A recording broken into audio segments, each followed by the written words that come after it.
네, 수도권의 병원에서 집단 감염이 잇따라 발생해 비상입니다. 네, 수도권 병상 가동률도 90%에 근접하는 등 병상 포화 문제가 한계로 치닫고 있지만 뚜렷한 해결책이 나오지 않고 있습니다. 자세한 상황 취재기자 연결해 알아보겠습니다. 황보혜경 기자. 네, 서울 강남구 병원 앞에 나와 있습니다. 네, 지금 요양병원, 시설, 재활병원 포함해서 병원에서 지금 집단 감염 사례가 계속 나오고 있어서 걱정인데요. 그곳 상황은 어떻습니까? 네, 이 병원은 어르신들이 입원해 치료받는 재활병원인데요. 지금은 일부 병동이 동일 집단 격리에 들어갔고 또 일부 환자들은 음성이 나온 경우 퇴원해 자가 격리에 들어갔습니다. 이 때문에 환자나 가족들의 짐을 빼기 위한 차량들이 병원으로 계속 드나들고 있습니다.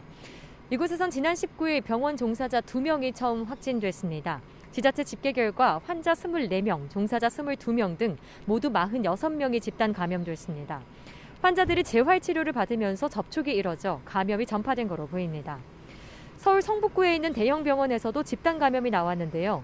지난달 20일 병원 간병인이 처음 확진된 뒤 환자 15명을 포함해 모두 24명이 감염됐습니다. 또 서울 구로구 요양시설에서도 83명이 확진되는 등 어르신이 머무는 시설에서 감염이 계속되고 있는데요.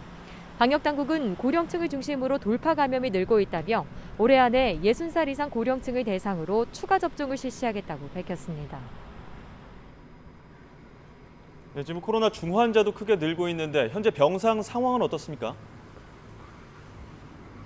네, 위중증 환자 수가 역대 최다인 700명대를 기록한 가운데 서울의 코로나19 중증 환자 병상 가동률은 또다시 90%를 넘었습니다.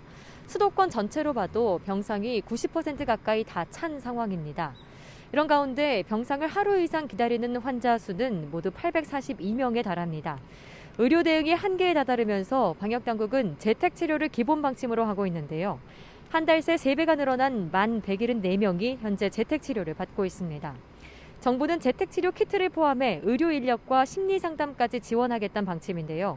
동거 가족도 외출이 제한되는 데다 병상 부족 문제를 개인에게 떠넘긴다는 비판의 목소리도 나오고 있습니다. 지금까지 서울 강남구 병원에서 YTN 황보혜경입니다.